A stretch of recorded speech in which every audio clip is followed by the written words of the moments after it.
On a perdu beaucoup de temps.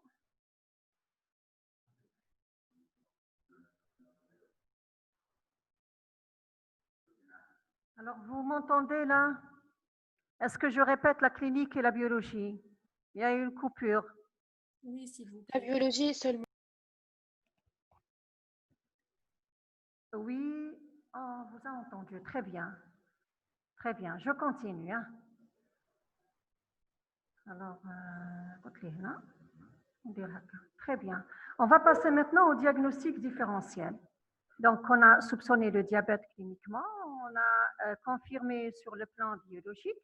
Maintenant, il faudra qu'on élimine ce qui n'est pas un diabète insulinodépendant. La première des choses, on se pose la question, est-ce que c'est un diabète rénal?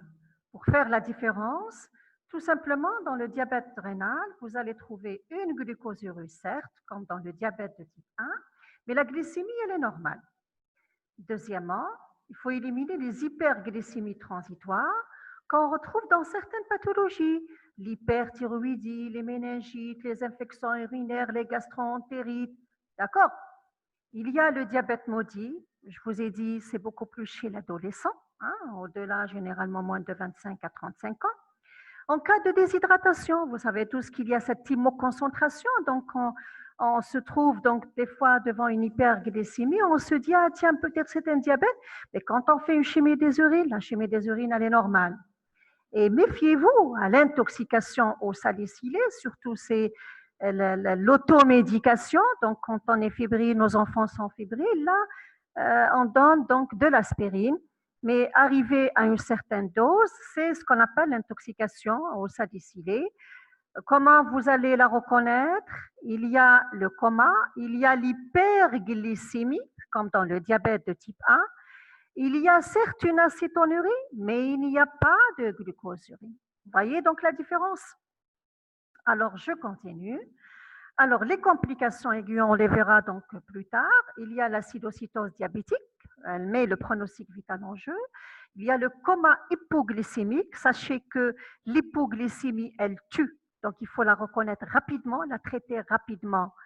Elle ne vous donne pas le temps. Par contre, l'acidocitose diabétique, c'est-à-dire l'hyperglycémie, elle vous donne un tout petit peu le temps donc, de mettre en condition le malade. Et il y a le coma hyperosmolaire. C'est quoi? C'est l'apanage beaucoup plus des vieillards. On voit ce coma en réanimation, mais si jamais donc, on le voit chez l'enfant, ce sera des enfants, les nourrissons et les handicapés, parce qu'il n'y a pas d'expression de soif. Alors, comment on reconnaît? Il y a une déshydratation très importante, une hyperthermie et une hyperglycémie très, très importante, au-delà de 10 grammes, avec une osmolarité élevée. D'accord? Alors, je continue. Complications chroniques, c'est les microangiopathies, les rétinopathies, cataractes, macroangiopathie, les arthropathies distales, c'est le pied diabétique, et les autres, c'est les infections, le retentissement psychologique, etc., avec un trouble de croissance. Sachez que maintenant, les complications dégénératives, habituellement et physiologiquement, on devrait les voir à un âge adulte. Non, actuellement, on est en train de les voir donc dans le jeune âge. Pourquoi? Plus le diabète est déséquilibré, il n'est pas correctement traité, plus on voit apparaître ces complications dégénératives. Alors, avant de passer au traitement, j'aimerais savoir si ça va, si je continue ou pas. Je continue?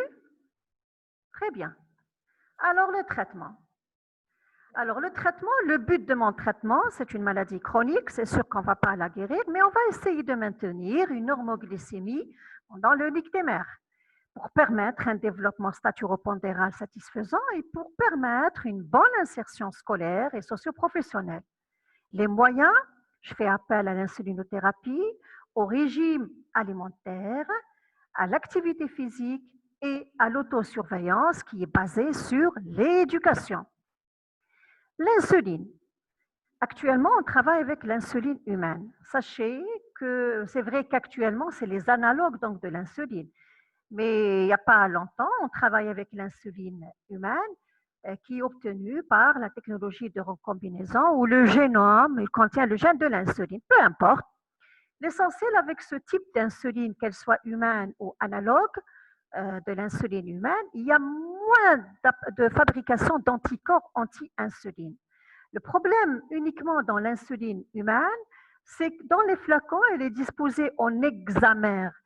Et pour qu'elle se transforme en monomère, il faut qu'elle soit injectée en sous-cutané pour qu'il y ait passage dans la circulation. Par contre, dans les analogues de l'insuline humaine, elle est d'emblée dans les flacons monomériques et c'est pour ça, lorsqu'on injecte en sous-cutané, l'action est 2 fois plus rapide. Alors, les différents types d'insuline qu'on travaille avec en pédiatrie, c'est l'insuline rapide et l'insuline intermédiaire. Regardez l'insuline, regardez très bien ce tableau. Alors, le délai d'action justement de l'insuline rapide, lorsqu'on injecte, 15 minutes après, en moyenne, va commencer à être fonctionnelle. Et son maximum, c'est au bout de 2 heures en moyenne. Et son effet disparaît au bout de 6 à 8 heures. Ça veut dire quoi? Ça veut dire que mon enfant, une fois j'injecte mon insuline ordinaire, au bout de 2 heures, il va faire une hypoglycémie. Donc, dans les 2 heures, donc au bout de 2 heures, il faut pallier à cette hypoglycémie en donnant une collation. La même chose pour l'intermédiaire. Elle commence à être fonctionnelle au bout de 1 heure. Le max, c'est en 4 à 8 heures et elle disparaît donc à peu près en moyenne en 18 heures.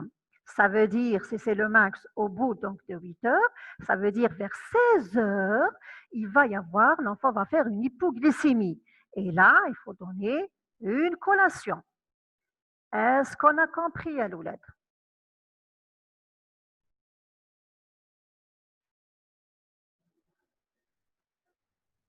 Oui, donc je continue. Très bien. Alors, les moyens d'injection, donc on va opter d'une seringue jetable à 100 unités, ou bien les stylos, donc injecteurs, ou bien la pompe à insuline. On va expliquer au fur et à mesure. La technique sous-cutanée, c'est 15 minutes avant les repas mâchés, après les repas. Et la voie IM et IV, c'est pour en cas d'urgence. On peut le conserver au réfrigérateur entre 2 et 8 degrés, à température ambiante, et on le jette également 1 mois après l'ouverture. Alors, on injecte où? Les parties antérieures et latérales des cuisses, des bras, l'abdomen, les fesses. Et sachez que l'injection doit se faire dans la même zone à un moment donné dans la journée. Je m'explique. Ça veut dire, dans la même journée, si j'ai opté pour la face latérale des bras, alors je vais faire mon injection et le matin et le soir dans la même zone pour qu'il y ait la même cinétique de diffusion et pour éviter également l'installation des complications. Et on a l'hypodystrophie, qui est une perte de tissu adipeux sous-cutané, et l'hyperdystrophie, au contraire, c'est l'accumulation du tissu adipeux sous-cutané qui va évoluer plus tard vers la fibrose. Et éviter également l'allergie. On a dit avec les analogues, donc il y a moins d'urticaire et moins de fabrication d'anticorps. Alors, je ne sais pas si je continue. Alors, je vais voir vos messages. Alors, je continue. Très bien.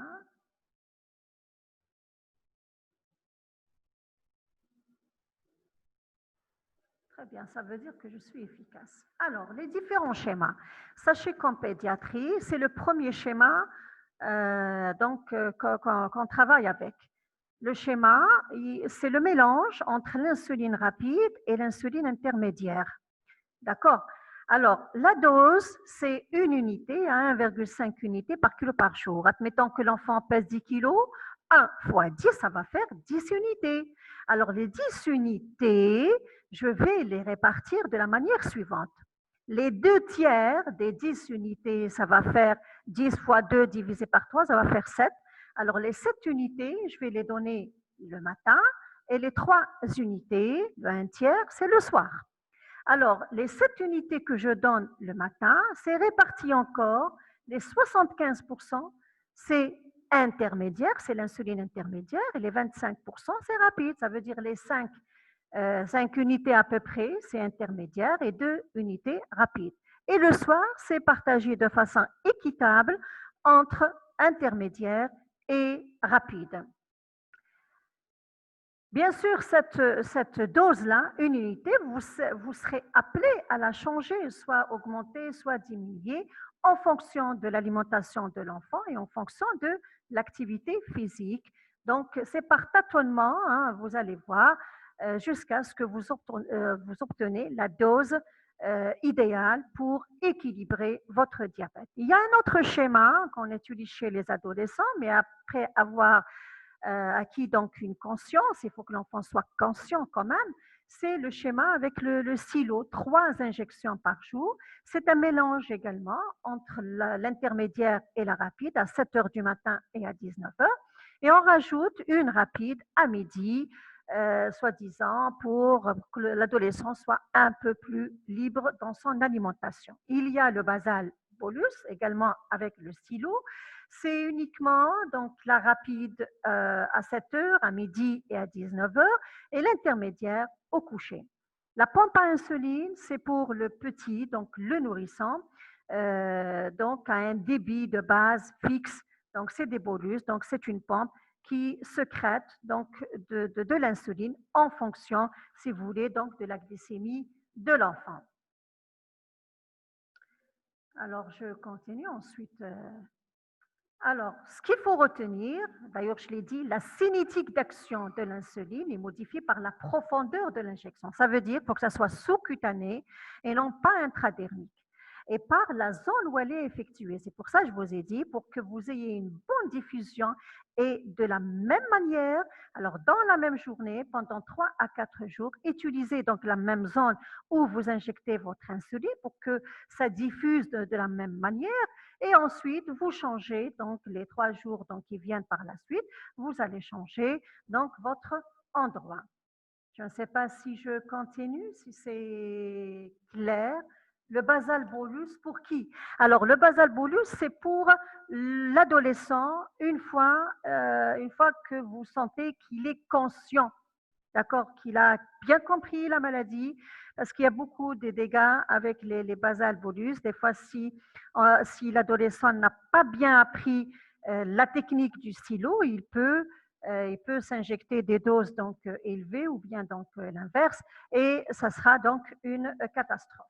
Donc, vous avez compris l'insulinothérapie. Je continue. Alors, le régime alimentaire, qu'est-ce qu'il faut donner donc comme régime? Donc, sachez que l'enfant, il est en pleine croissance. Alors, il faut éviter juste les sucres à absorption rapide, sauf en cas d'hypoglycémie. Vous êtes obligé de donner donc du sucre. La partie la plus importante, la proportion la plus importante dans le régime chez l'enfant diabétique, c'est les sucres à absorption lente, tels que les pommes de terre, le riz, le pain. La ration calorique par jour, c'est entre 2000 et 2500 kilocalories par jour. Donc, on fait appel à la diététicienne. Elle, voilà, donc il faut donc en calories. Répartissez ces calories entre les glucides, entre les lipides et les protéines avec ces proportions. Et sur la journée, vous donnez 20% dans le petit déjeuner, 30% pour les déjeuners et le dîner, et 10% la collation de 10 heures du matin et la collation de 16 heures. C'est bon pour le régime? C'est bon pour le régime? Je continue. Donc, il n'y a pas un régime spécial, pas de sucre, hein, pas d'aspartate, attention. Il faut qu'il mange de façon équilibrée, juste on évite les sucres à absorption rapide, on remplace par les sucres à absorption lent. On fait appel à la diététicienne parce que c'est elle qui connaît donc de transformer, si vous voulez, les aliments en calories. L'essentiel, c'est les 20% le petit déjeuner, 30% pour le déjeuner et le dîner, et les 10% pendant les collations. Alors, l'activité physique, des fois les parents vous disent est-ce que je peux faire, est-ce que mon enfant fait le sport? Oui, vous dites oui, seulement il faut éviter les sports violents. Et pour qu'il y ait un meilleur équilibre, il faut prendre des précautions. C'est la régularité de l'activité physique. C'est pas aujourd'hui il fait le sport et le lendemain, donc il change d'avis. La régularité de l'activité physique, il faut que l'enfant soit, son diabète soit équilibré avant l'activité physique. Tout simplement, on diminue la dose donc, de l'insuline avant l'activité. On donne les sucres absorption lent, donc avant et lent, avant et pendant donc l'effort, et on évite d'injecter au niveau du muscle qui sera sollicité par le sport. S'il joue le tennis, il faut éviter donc d'injecter au niveau du bras, si le foot au niveau de la cuisse, etc. Alors, l'éducation, c'est le chapitre le plus important. Il faut donner le temps, le maximum de temps avec les parents, leur expliquer, bien sûr, en présence donc d'une psychologue, parce que quand vous annoncez la nouvelle, c'est un deuil pour eux. Avoir un enfant diabétique pour toute la vie, les aider à accepter la maladie, leur fournir toutes les informations nécessaires. C'est quoi le diabète? Le seul traitement, c'est l'insuline. Et tant que le pancréas est malade, vous allez donner l'insuline en injection. Ce n'est pas la peine les tisanes, ce n'est pas la peine le traitement traditionnel. Vous leur montrez les deux types d'insuline, la durée d'action, l'endroit où il faut injecter, mais surtout, il faut leur montrer l'hypoglycémie et l'hyperglycémie et comment pallier à une urgence. Si j'ai une hypoglycémie, voilà ce que vous donnez. Leur montrer l'interprétation de la chimie des urines, donc qui est le dextro, l'activité physique, donc il faut leur expliquer également la nécessité d'entreprendre, donc de bien conserver un carnet de suivi sur lequel vous mettez la dose de l'insuline, la date, les horaires, et vous laissez une rubrique où il y a observation. C'est la maman qui vous écrive donc les observations. Par exemple, le soir, je l'ai trouvé en dormant couvert de sueur, etc. Et quand j'ai fait une glycémie, il est en hypoglycémie. Ça va vous permettre d'adapter votre dose d'insuline. Bien sûr, vous demandez aux parents d'acheter une trousse dans laquelle vous mettez la carte donc de l'enfant avec la photo, il est diabétique, les doses donc de l'insuline, le glucagon, la seringue, la seringue, le numéro de téléphone normalement des parents, du médecin. Voilà, à peu près donc c'est ça. Et vous faites un bilan trimestriel, hémoglobine glyquée avec la protéinurie, annuel, le fond d'œil, vitesse de conduction, et tous les 5 ans, vous faites donc un examen ophtalmologique. Je ne sais pas si c'était clair pour vous. Comme ça, on va entamer. Oui, très bien. Donc, je continue. Je ne sais pas les participants si. Alors,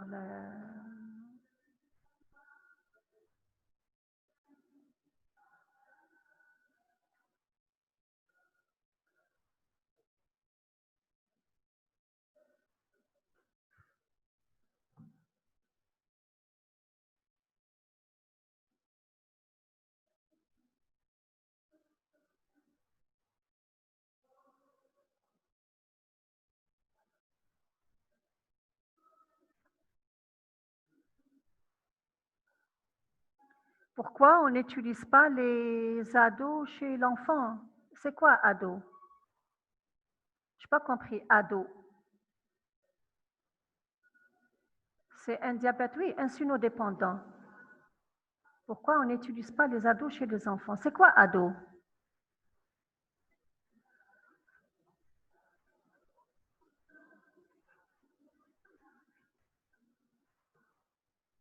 Ah non, les antidiabétiques, ils n'ont pas leur indication. D'accord, parce que les gens qu'on utilise, donc chez qui on utilise donc les antidiabétiques par voie orale, ils ont de l'insuline. C'est vrai que leur insuline, soit elle est sécrétée en petite quantité, ou bien elle n'est pas, c'est-à-dire il y a une résistance quelque part, mais elle est là. Chez l'enfant, il y a une carence, donc c'est une carence carrément donc en insuline. Donc, il n'y a pas d'indication, ma fille. Je ne sais pas, c'est Aïcha. Oui. Alors, sans trop tarder, on va essayer de voir les complications. Donc, ça sera rapide. Enfin, je vais appeler l'ingénieur.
Oui, qu'est-ce que je fais?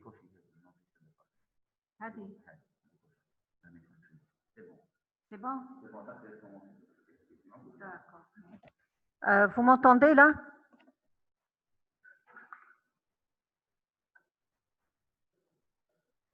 Oui, Galolé, oui. Très bien. Oui? نقفل منها. Ah, ouais. Comme ça, je pourrais. D'accord, très bien. Alors, rapidement, on va voir les complications du diabète insulinodépendant. C'est des complications aiguës. Alors, on va commencer par le coma hypoglycémique. Ça sera rapide. Regardez avec moi, vous essayez de suivre. Alors, le coma hypoglycémique, c'est une complication métabolique très fréquente. Attention, et elle est très grave. Je vous ai dit au départ que l'hypoglycémie, elle tue et elle ne vous laisse pas le temps. C'est pour ça qu'il faut rapidement la reconnaître et rapidement la traiter. Donc, de gravité variable qui met le pronostic vital en jeu. Sur le plan clinique, au départ, les signes cliniques sont en rapport avec la sécrétion d'adrénaline. Tout le monde a eu une hypoglycémie. Alors, le problème dans le coma hypoglycémique, sachez-le, et j'ai mis en gras et j'ai souligné, le début, il est brutal. Vous allez voir avec l'acidocitose diabétique que le début, il est progressif. Hein? Alors, le début, donc, il est brutal et il y a une agitation. Donc, le coma hypoglycémique, c'est un début brutal et c'est un coma agité. Contrairement à l'acidocitose, le début, il est progressif et l'enfant, il est calme. Déjà, regardez la différence. Donc, il y a des sueurs, tout le monde a eu des sueurs, accès de pâleur, une palpitation, tremblement, une faim impérieuse. Donc, tout le monde a ressenti ces signes-là à midi. Le problème chez certains enfants, c'est lorsqu'il y a un retentissement neurocérébral, où l'enfant commence à avoir une diplopie, il y a cette agressivité, cette paresthésie. Des fois même, il pourra convulser, ça peut aller jusqu'à même un état de mal convulsif, coma, voire même Babinski bilatéral. Donc ça veut dire que c'est une souffrance cérébrale. Regardez ce que j'ai mis ici, remarque, la glucosurie n'élimine jamais une hypoglycémie. Pourquoi? Pour la simple raison, parce que quand j'ai une glucosurie, logiquement, je devrais avoir une hyperglycémie. Et je vous ai dit, ce n'est pas forcément le cas, parce que je peux avoir une hypoglycémie alors que j'ai une glucosurie. L'explication est que quand les urines, je fais une chimie des urines, c'est des urines qui sont collectées il y a 1 heure.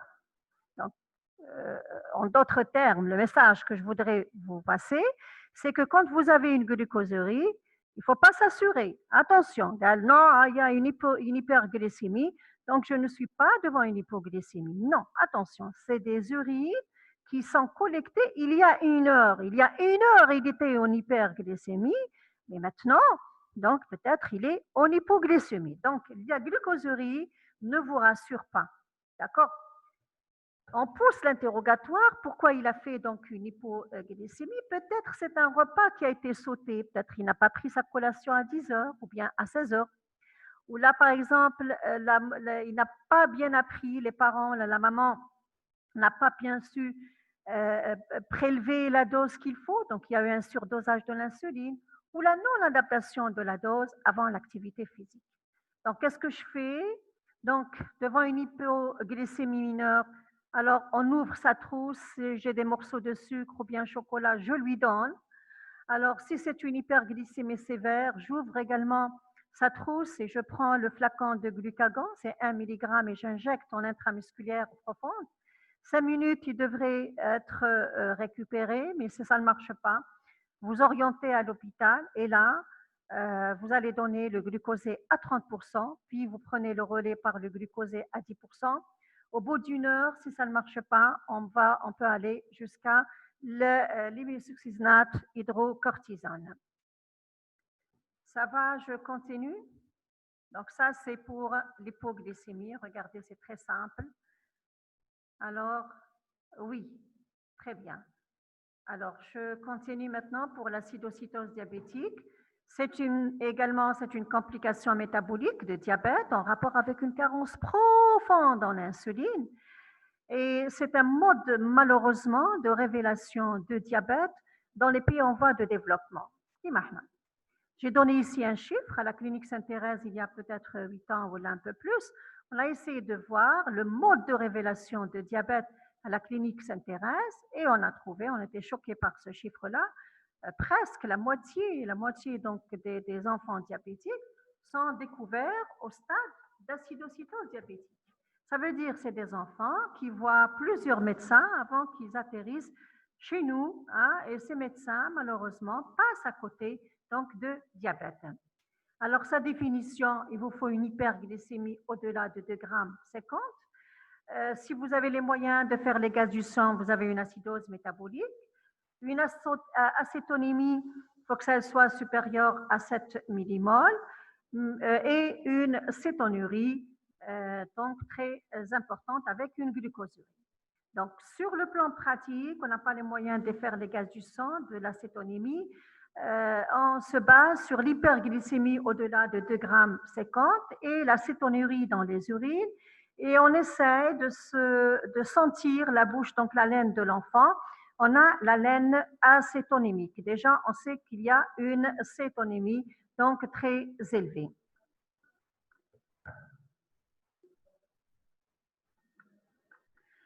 Alors, la clinique,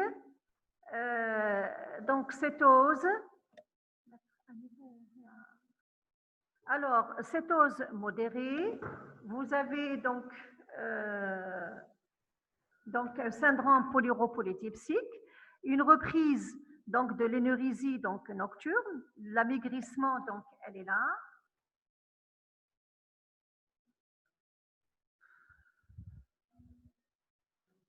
On a donc un amaigrissement avec diminution du rendement scolaire et surtout, j'attire votre attention sur les signes digestifs. Vous avez des vomissements, des diarrhées, mais surtout les douleurs abdominales qui font évoquer un abdomen chirurgical. Vous avez carrément un ventre en bois.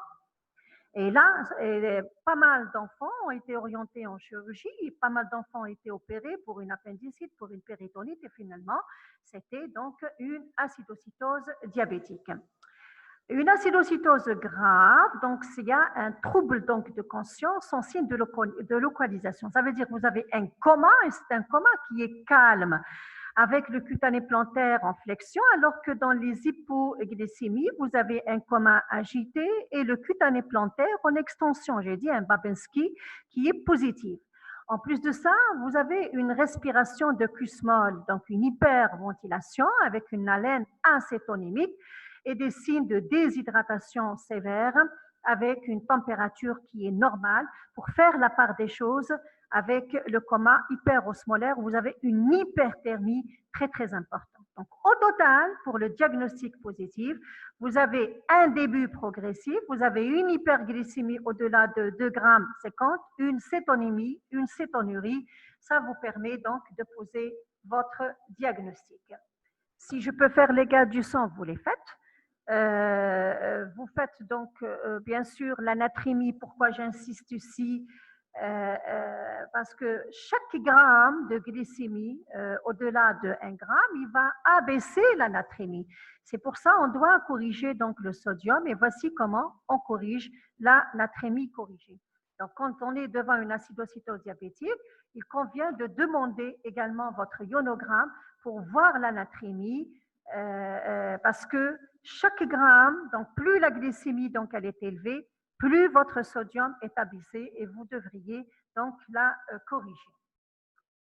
Diagnostic différentiel, quand on est devant un diabète non connu, d'emblée on évoque une encéphalite virale, une intoxication au salicylé. Je rappelle ici, il y a une hyperglycémie, une cétonurie sans glucosurie.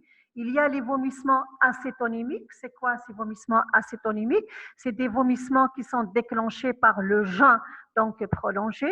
Donc c'est périodique. Donc vous avez la laine, donc il y a une acétonémie avec une acétonurie et une hyperglycémie sans glucosurie et il y a une alcalose métabolique. Quand c'est un enfant qui est connu, on élimine rapidement le coma hypoglycémique, où le début, donc il est brutal avec des sueurs, des convulsions, un Babinski, donc bilatéral, et une hypoglycémie, et un coma hyperosmolaire. Je vous ai dit, c'est beaucoup plus les enfants handicapés et les nourrissants parce qu'ils ne réclament pas la soif. Il y a troubles donc neurologiques, mais là, c'est pas avec un nystagmus, une hypertonie, avec un Babinski et une déshydratation sévère avec une hyperosmolarité. La prise en charge, rapidement, votre but, c'est interrompre d'abord la production du corps cétonique. Ensuite, vous allez équilibrer votre diabète. D'accord? Et on évite, bien sûr, la survenue de l'hypocalémie. Regardez, au départ, avant d'entamer donc le traitement, vous pouvez avoir une calémie qui est normale ou bien une hypercalémie. Mais c'est une fausse normocalémie et une fausse hypercalémie.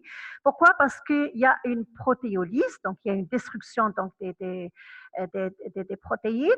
Et il n'y a pas d'insuline parce que c'est l'insuline qui va faire entrer donc le potassium à l'intérieur des cellules. Donc il ne faut pas se dire tiens, moi je suis tranquille, j'ai une calémie donc tout à fait normale.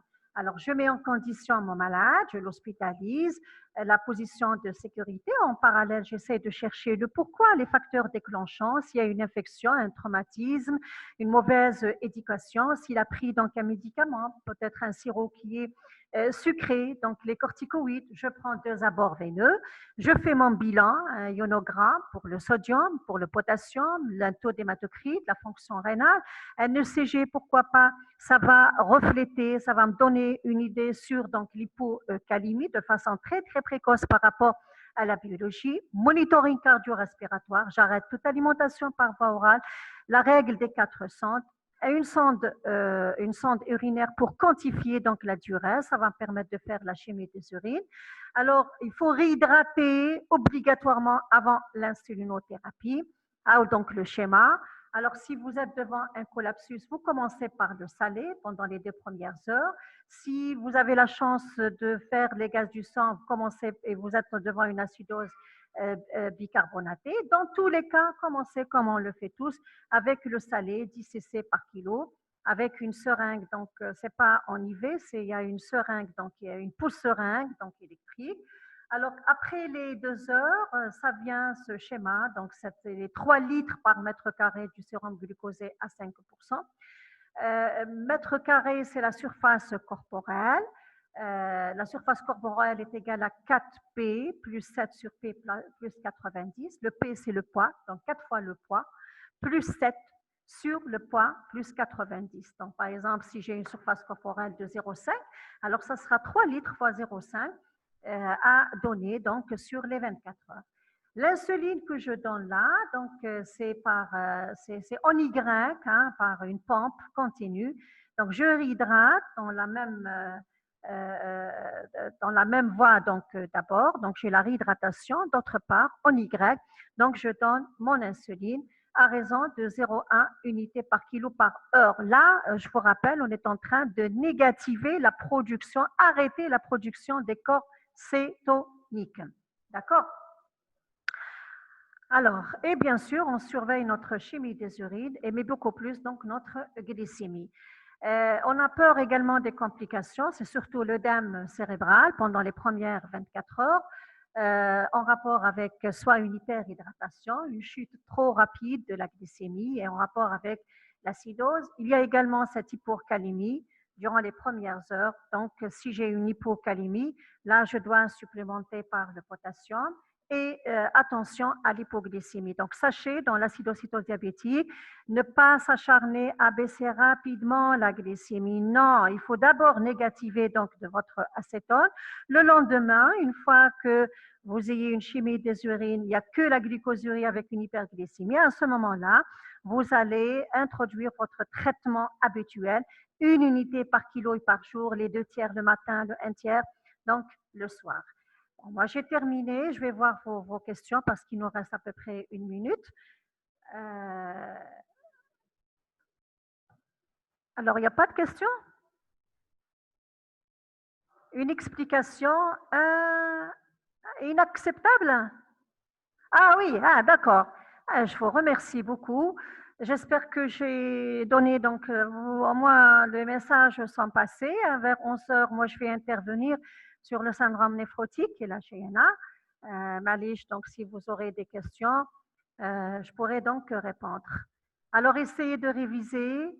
Alors, pour le cas clinique, je ne sais pas, peut-être la semaine prochaine, je vais le mettre sur la plateforme. Et pour la séance de révision, hein, là, je préfère la séance de révision, on va corriger ensemble le cas clinique. Je ne sais pas si vous êtes d'accord. Voilà, je vous remercie.